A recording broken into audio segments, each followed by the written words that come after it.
The first step is to simply open up Canva. Now I'm going to use this image as an example.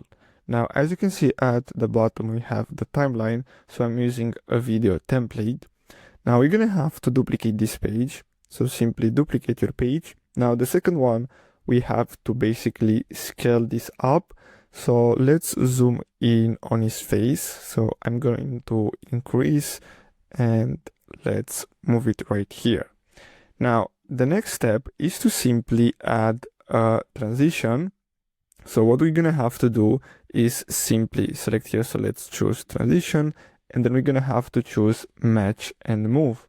So basically that's all we have to do. Now, if we preview the video, we can see the zoom animation. So basically that's all we have to do in order to make a zoom animation in Canva. And this works with any kind of images, videos, graphics.